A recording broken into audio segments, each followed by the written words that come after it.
Kemudian ada pemikiran, ada hal yang ketika itu dimusyawarahkan itu mengikat, yakni dalam kondisi ketika kepala negara itu mengambil pendapat. Jadi dia memang mengambil pendapat, melakukan musyawarah. Maka kalau sudah musyawarah untuk hal-hal ini, hasilnya harusnya dilaksanakan. Yakni terkait perkara praktis. Tidak masuk hukum syariat, tidak masuk strategi, tidak masuk dalam pemikiran yang perlu kajian mendalam. Ini mayoritas dipakai. Sehingga kalau sekedar memilih siapa kepala negara, siapa ini, siapa itu, mayoritas boleh dijadikan sebagai landasan. Karena nggak nyangkut hukum syariat, nggak nyangkut strategi. Yang ahli maupun tidak satu suara sama, ya itu juga pernah terjadi. Ya. Dalam apa? Dalam perkara seperti peristiwa Uhud. Ya. Peristiwa Uhud.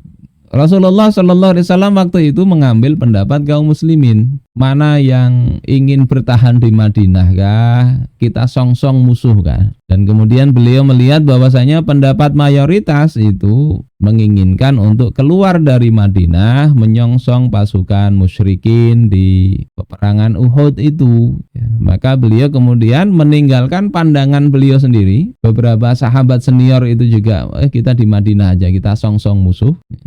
Beliau tinggalkan pendapat itu, beliau ngikuti pendapat mayoritas. Juga sabda Rasulullah SAW terkait Abu Bakar dan Umar, beliau bersabda, lawij tama'tuma fi masyurah ma khalaftukuma. Kalau kalian berdua bersepakat dalam masyurah, dalam perkara masyurah ini, ma khalaftukuma, aku tidak akan menyelisihi kalian berdua. Karena beliau satu, sementara yang Abu Bakar dan Umar dua. Beliau Nabi satu, Abu Bakar Umar, ya bukan Nabi tapi dua. Beliau ikuti keduanya dalam perkara yang bukan hukum syariat, ya, bukan perkara pemikiran, bukan perkara ilmiah, ya, tapi sekedar amaliyah yang sifatnya praktis, yang jelas mau milih apapun mubah hukumnya. Mau milih A ini boleh, B boleh, C boleh, dan tidak ada bahasan ilmiahnya di situ. Maka mayoritas boleh. Mayoritas itu mengikat untuk diambil dan dilaksanakan. Ini terkait musyawarah, jadi begitu. Ada yang mengikat, ada yang tidak. Nah, sekarang demokrasi bagaimana?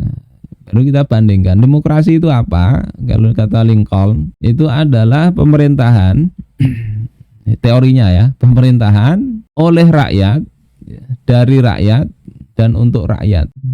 Teorinya begitu. Jadi rakyat itu yang dianggap berdaulat. Kalau masalah kenyataannya nanti ya bisa pemirsa lihat sendiri. Sebetulnya rakyatkah yang berdaulat atau hanya segelintir orang yang sekarang istilahnya apa itu? Oligarki itu. Dan prinsip dasarnya itu kedaulatan ada di tangan rakyat. Rakyat yang dia semaunya lah.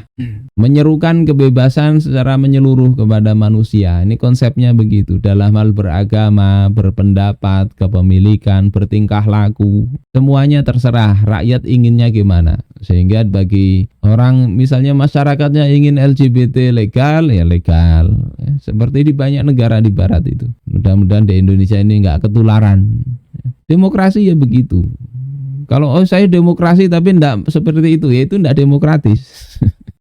Menyalahi istilah demokrasi tadi, yang berdaulat itu ya rakyat. Kalau rakyatnya pendapatnya enggak diambil, ya bukan demokrasi namanya. Seperti kalau orang pesan ayam kecap itu ya harus ada ayamnya. Kalau ayamnya enggak diambil, saya pesan kecap saja, tambahi tahu, pesan ayam kecap tapi tanpa ayam. Maka yang sebetulnya namanya bukan ayam kecap, ya. Ini kadang ada orang seperti itu. Ini terkait istilah, ya. Apakah sama dengan musyawarah tadi, ya? Musyawarahnya memang ada dalam demokrasi, tapi standarnya itu berbeda dengan yang kita paparkan tadi. Karena landasannya itu sekulerisme, tidak pandang lagi halal haram untuk urusan apa yang dimusyawarahkan.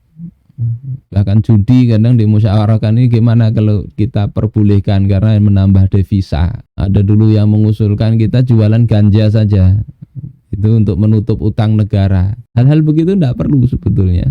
Tapi dalam demokrasi itu terbuka peluang untuk dilaksanakan. Sama-sama rakyat punya hak pilih. Memang betul demokrasi maupun di dalam Islam, rakyat itu punya hak pilih untuk memilih siapa pemimpin mereka. Dalam hal ini khalifah, kepala negara itu memang berhak dipilih, rakyat berhak memilih. Ya. Tetapi beda dalam hal dipilih untuk apa. Kalau dalam demokrasi dipilih untuk menjalankan hukum-hukum yang dibuat oleh rakyat. Teorinya begitu. Tapi dalam Islam dia dipilih untuk menjalankan hukum Allah, hukum yang sesuai dengan kitabullah dan sunnah Rasulnya. Jadi bedanya di situ. Pertentangan mendasarnya ada pada konsep dasarnya, yakni asasnya. Kalau demokrasi asasnya sekulerisme, dia tidak kenal akhirat. Sehingga dalam pembahasan itu tidak dibahas ini gimana hukum syariatnya, tidak akan dapat pembahasan itu. Saya dulu ada salah satu yang ngaji itu anggota dewan dari partai Islam. Jadi inginnya itu membuat peraturan yang sesuai dengan syariat tentang miras saja, minuman keras. Di negeri ini, di sini ternyata berhasil dibikin. Tapi begitu ke atas ini dibatalkan. Ini bertentangan dengan undang-undang yang lebih tinggi di atasnya. Jadi demokrasi begitu. Demokrasi begitu. Dia tidak pandang halal haram di dalam membuat sebuah kebijakan. Ini teorinya bisa dibaca di ini.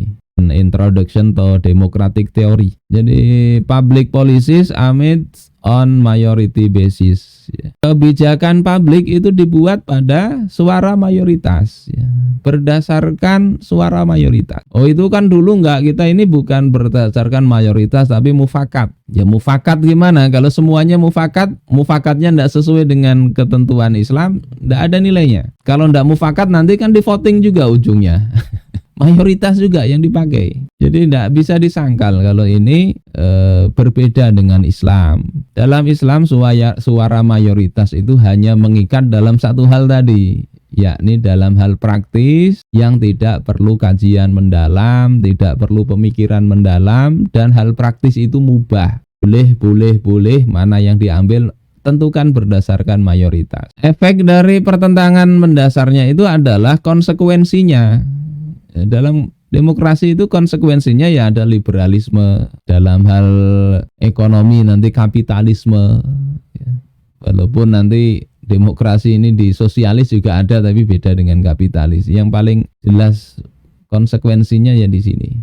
Sementara di dalam Islam setiap muslim itu wajib terikat dengan akidah dan syariat Islam. Tidak bebas begitu. Berperilaku juga begitu.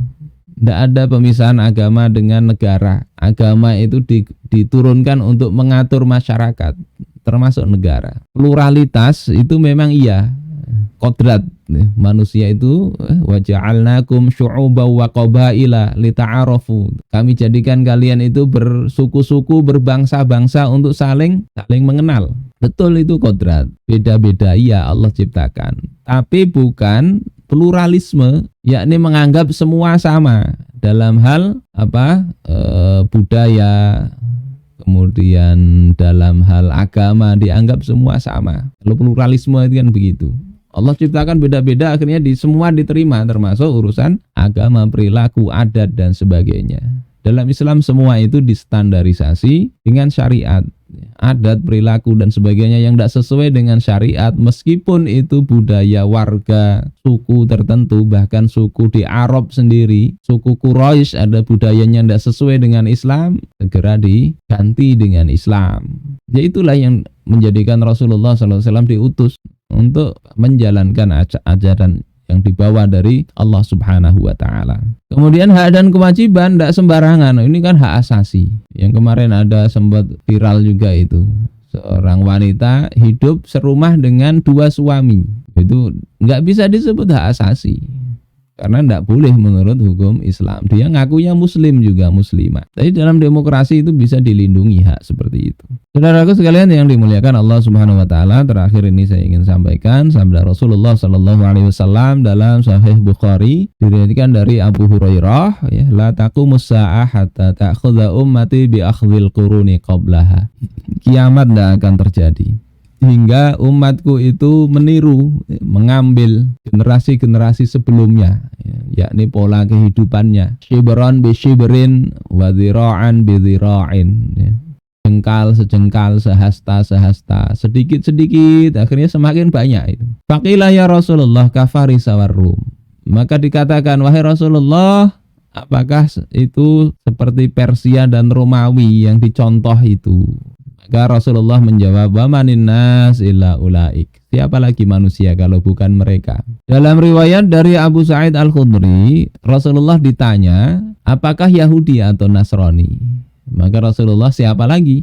Sehingga di sini Imam Ibnu Hajar Al-Asqalani menjelaskan di dalam Fathul Bari, kata beliau, wa yahtamilu ayyakunal jawab ikhtalafa bihasabil maqam. Ya, hadis tersebut itu mengandung makna bahwasanya jawaban Rasulullah itu berbeda sesuai dengan konteksnya. Kenapa Persia Romawi sementara di hadis yang lain Yahudi Nasrani yang jadi ikutan itu? Kata Imam Ibnu Hajar, fa haitsu qala Faris war Rum kana hunaka qarinatun tata'allaqu bil hukmi bainan nas wa siyasatir ra'iyah. Maka ketika dikatakan ya, Rasulullah menjawabnya itu Persia dan Romawi itu, maka di situ ada indikasi qarinah yang berkaitan dengan pemerintahan dan politik ya, politik pengurusan rakyat. Jadi dari sisi ini kita memang banyak mengikuti ya orang-orang Persia Romawi itu, termasuk sistem hidup kita ini. Coba lihat di sanatnya demokrasi itu kemana, bukan Plato, Aristoteles itulah. Mudah-mudahan Allah Subhanahu wa Ta'ala memberikan kita ini pikiran yang lurus ya, sehingga kita tidak usah mencari jalan sebagaimana jalan orang-orang Persia dan Romawi tadi. Ya, kalau dibalik pertanyaannya, kalau yang ngambil keputusan bukan kepala negara, terus siapa? Nanti ujungnya kalau misalnya kepala negara sudah yang ngambil keputusan kamu saja, itu nanti yang lain juga belum tentu sependapat. Sehingga memang di dalam Islam, walaupun tadi musyawarah ya, kalau itu menyangkut apa-apa yang menjadi tugas kaum muslimin, memang ya kaum muslimin yang diambil pendapatnya. Sementara non-muslim itu bisa diambil pendapat itu terkait syakwa aja, aduan, ini penerapan hukumnya tidak cocok, ini jelek dan sebagainya, ini gubernurnya kok tidak beres, ini mereka bisa diambil pendapatnya. Nah, yang menentukan siapa? Ya memang satu orang. Makanya Rasulullah ketika disuruh oleh Allah itu kan wasyawirhum fil amr. Kemudian apa? Fa idza azamta fatawakkal 'ala Allah. Bermusyawarahlah engkau dengan mereka dalam urusan itu. Urusan itu apa ya? Urusan banyak ya, banyak urusan bisa dimusyawarahkan. Tetapi fa idza azamta, kalau engkau sudah punya tekad yang kuat. Di situ Allah tidak mengatakan fa idza azamtum. Kalau kalian sudah punya azam, sudah bulat tekadnya. Tapi di situ idza azamta, engkau saja, yakni yang punya solahiyat, punya wewenang untuk memutuskan ya mestinya satu orang. Dari banyak pendapat itu, satu orang aja yang memutuskan. Nah, kalau sudah punya tekad yang bulat, fatawakkal 'ala Allah, maka bertawakallah kepada Allah Ta'ala. Jadi ya memang begitu. Tidak bisa kemudian harus mufakat, itu tidak mesti begitu. Yang pimpinan rapat atau kepala negara atau khalifah ketika sudah punya bulat tekadnya dari banyak pendapat itu gunanya apa terus? Ya gunanya untuk tadi siapa tahu ada pendapat yang lebih baik. Ada pendapat yang lebih baik yang kemudian azamnya tadi yang awalnya ke A jadi ke B. Enggak bisa jadi begitu. Atau ada terungkap sebuah realitas atau pemikiran yang belum terungkap. Terungkapnya lewat pendapat tadi. Itu yang pertama gunanya ya, bagi pengambil kebijakan itu loh, supaya dia tahu banyak itu. Kemudian yang kedua, bagi masyarakat peserta musyawarah, kalau dimusyawarahkan itu kan semua peserta musyawarah merasa terlibat, enggak sekedarnya tunjuk. Ini setelah dimusyawarahkan, kebersamaan itu penting. Merasa punya program itu yang penting.